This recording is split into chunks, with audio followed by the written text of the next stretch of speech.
రాష్ట్ర అభివృద్ధికి మరి ఆటంకం కలిగించవచ్చు.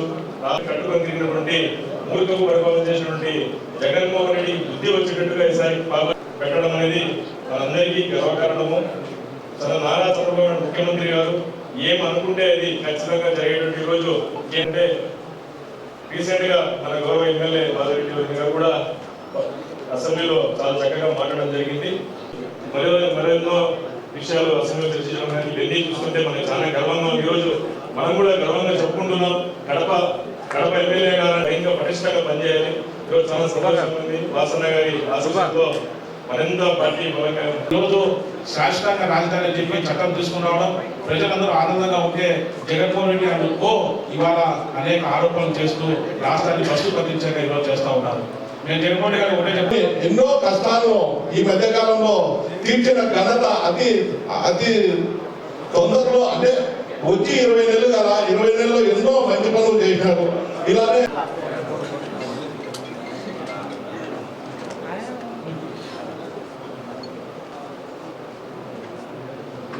జై అమరావతి, జై అమరావతి, జై అమరావతి.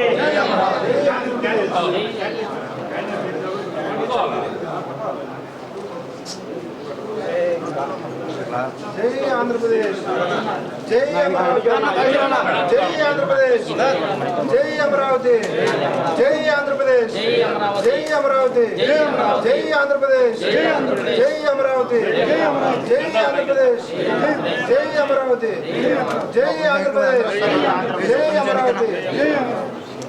అమరావతి రాజధానిగా అమరావతి రాజధానిగా అమరావతి రాజధానిగా అమరావతి రాజధానిగా. జై అమరావతి, జై అమరావతి.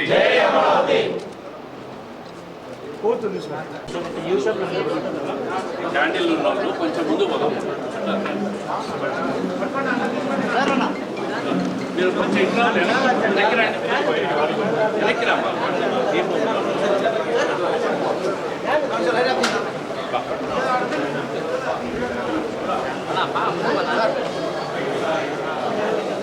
జై అమరావతి, జై అమరావతి, జై అమరావతి, జై అమరావతి, జై అమరావతి, జై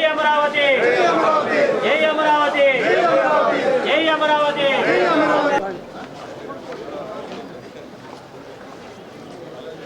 నా లైట్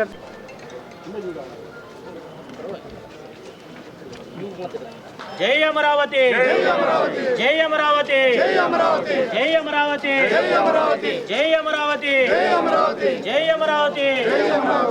అమరావతిని రాజధానిగా ప్రకటించిన కూటమి ప్రభుత్వానికి అమరావతిని ఆంధ్రుల ఐక్యత, ఆంధ్రుల ఐక్యత, తెలుగువారి ఐక్యత, తెలుగువారి ఐక్యత, తెలుగువారి ఐక్యత, కూటమి ప్రభుత్వం ఐక్యత, కూటమి ప్రభుత్వం ఐక్యత. జై అమరావతి.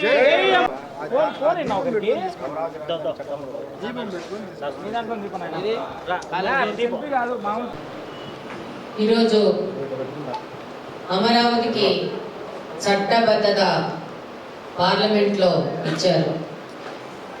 దాదాపు ఈ నెల 28వ తేదీ చంద్రబాబు నాయుడు గారు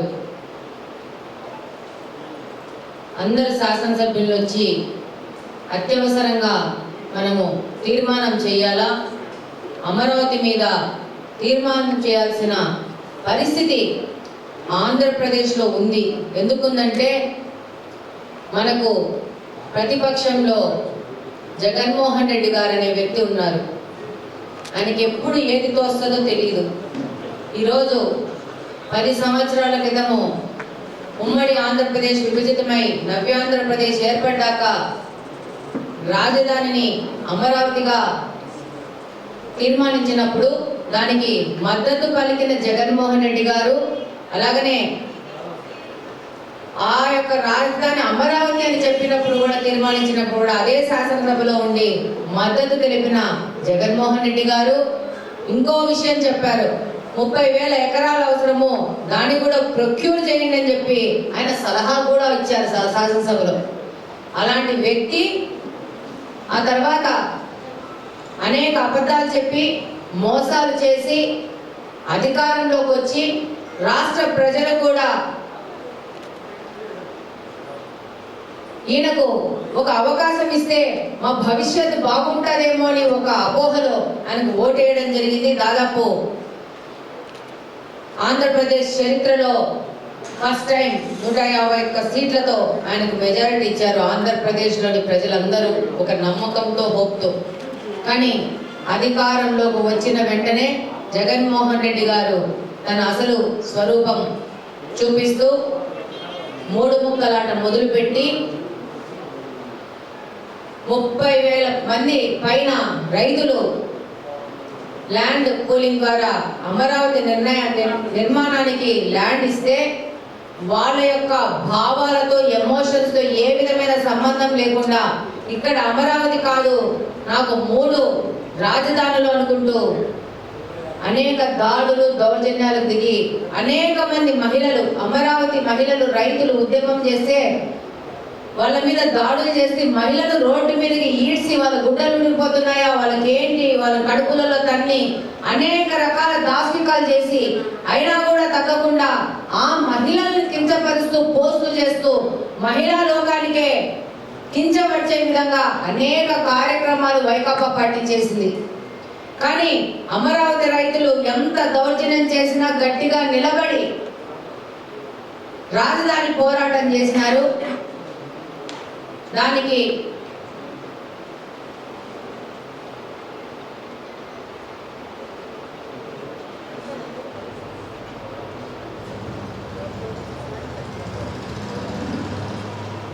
ఒక 1,631 రోజులు అమరావతి రైతులు ఉద్యమం చేయడం జరిగింది.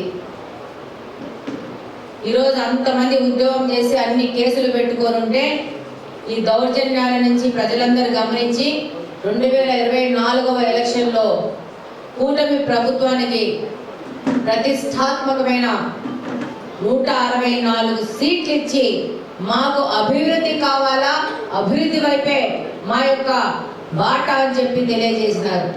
అంతకుముందు ఎప్పుడో మనం హిస్టరీలో మనం అందరం చదివింటాం మహమ్మద్ బిన్ తుగ్లక్ గురించి. చరిత్రలో అందరం చదివింటాం, ఇక్కడున్న ప్రతి ఒక్కరూ సోషల్లో చదివింటారు. ఆయన సౌత్ ఇండియా కోసము, సౌత్ ఇండియా మీద పట్టుదల కోసము పట్టు రావడానికి ఢిల్లీ నుంచి దౌలతాబాద్కి రాజధాని షిఫ్ట్ చేయాలని చెప్పేసి దాదాపు 1,500 కిలోమీటర్లు రాజ్యంలో ఉన్న అన్ని వర్గాలను షిఫ్ట్ చేస్తే అందులో సగం మంది దూరాభారంతో చనిపోవడం జరిగింది. ఎవరు ఎంత చెప్పినా వినలేదు. ఇది సరైన కార్యక్రమం కాదని మేధావులు చెప్తే కూడా వినిపించుకోకుండా జరిపినారు. మళ్ళా 5 సంవత్సరంలోనే 7 సంవత్సరంలోనే తను చేసిన తప్పు తెలుసుకొని మళ్ళా దౌలతాబాద్ నుంచి ఢిల్లీకి తీసుకుపోయినారు. ఫలితం ఢిల్లీ సామ్రాజ్యం కూలిపోవడం, ఆర్థికంగా భారం పడ్డం, అనేక ఇబ్బందులు పడ్డం. దాన్ని ఒక పాఠ్యాంశంగా చేర్చినారు. ఈరోజు జగన్మోహన్ రెడ్డి గారు రాజధాని మీద చేసిన ఈ కత్రువంతా భవిష్యత్తులో పాఠ్యాంశంగా చేరుస్తారేమో తెలియదు. భవిష్యత్తు తరాలు దీన్ని నిర్ణయిస్తాయి. ఈరోజు గమనిస్తే 1,631 రోజులు చేశారు అమరావతి రోజులు. ఆ సంఖ్యలందరినీ కొడితే వచ్చే నెంబర్ 11. ఈ నెంబర్ ఫ్యాన్సీ నెంబర్ కాదు, ఫ్యాన్ నెంబర్. అమరావతి రైతులు ఫ్యాన్ పార్టీకి ఇచ్చిన మెజారిటీ 2024వ సంవత్సరంలో మొన్న చంద్రబాబు నాయుడు గారు తీర్మానం ప్రవేశపెట్టారు. మా సహచర ఎమ్మెల్యే ఇమ్మీడియట్గా ఆయన తీర్మానం ప్రవేశపెట్టగానే ఒక ఫోటో తీసి మా యొక్క గ్రూప్స్లో పెట్టింది. 11 నిమిషాలకి అది యాదృచ్ఛికంగా ఆ తీర్మానం కూడా పెట్టింది. అది స్పాంటేనియస్గా జరిగింది, అదేమి ప్రిపేర్ అయ్యి జరిగింది కాదు. ఇంత అరాచకం చేస్తే ఇప్పుడు మన రాష్ట్ర భవిష్యత్తుకు రాజధాని నిర్మాణము, ఆంధ్రప్రదేశ్ పునర్నిర్మాణానికి కూటమి ప్రభుత్వం ముందుకెళ్తా ఉంటే ప్రతిపక్షంలో ఉన్న నాయకులు రప్ప అంటూ అనేక విధాలుగా పారిశ్రామికవేత్తలు వచ్చి ఇక్కడ పెట్టుబడులు పెట్టుకున్నారని భయాందోళనకు గురి చేస్తూ వాళ్ళు రాకుండా చేయడానికి ఈ విధంగా రాష్ట్రంలో అనేక దాడులు చేసి దౌర్జన్యాలు చేస్తూ రాష్ట్ర భవిష్యత్తుని ఫలంగా పెట్టినారు. భవిష్యత్తులో మన రాష్ట్రానికి 19 నుంచి 24 మధ్యన పట్టిన గతి పట్టకూడదనే ఒక్క ఉద్దేశంతోనే ఈరోజు ఢిల్లీలోని సెంట్రల్ గవర్నమెంట్ లో ఒక పెద్దల సలహాలో మన రాష్ట్రంలోని శాసనసభలో తీర్మానం చేసి పార్లమెంటుతో చట్టం చేయించి రాజధానికి చట్టబద్ధత తీసుకొచ్చి మన యొక్క చరిత్ర పటంలో మన ఆంధ్రప్రదేశ్ రాజధాని అమరావతి అని మన రాజధాని చరిత్ర పటంలో పెట్టడానికి చేసిన కృషి అనేది ఈ రోజు జరిగిన ఘట్టంలో ఆ యొక్క మనకు విజయం సాధించాము. భవిష్యత్తులో మన పిల్లోళ్ళు, భవిష్యత్తులో మన భావితరాలు ఆంధ్రప్రదేశ్ రాజధాని ఏమంటే దేవతలు తిరిగిన రాజధాని అమరావతి, కృష్ణానది నడున ఉన్న రాజధాని అమరావతి, మా రాజధాని ఆంధ్రప్రదేశ్ రాజధాని అని చెప్పుకునే విధంగా, గర్వపడే విధంగా ఈ రోజు చారిత్రకమైన ఘట్టం ఢిల్లీలో పార్లమెంట్ లో జరిగింది. దానికి మద్దతుగానే ఆ యొక్క చట్టబద్ధతకు ఒక విజయోత్సవాలు చేస్తూనే ఈ రాష్ట్రంలోని ప్రతి ఒక్క పౌరులు ఈ రోజు విజయోత్సవాలు చేసుకుంటా ఉన్నారు. దీపాలు వెలిగిస్తూ చప్పట్లు కొట్టు వాళ్ళ హర్షాతికేతనాలు ఈ రోజు వెలిగిస్తున్నారు. సంపూర్ణంగా నరేంద్ర మోడీ గారికి ఈ విధంగా మద్దతు ఇచ్చిన కూటమిలోని సభ్యులందరికీ ధన్యవాదాలు తెలుపుకున్నాం. కడప నియోజకవర్గ ప్రజల తరపున చెప్పి సందర్భంగా తెలియజేసుకుంటున్నాను.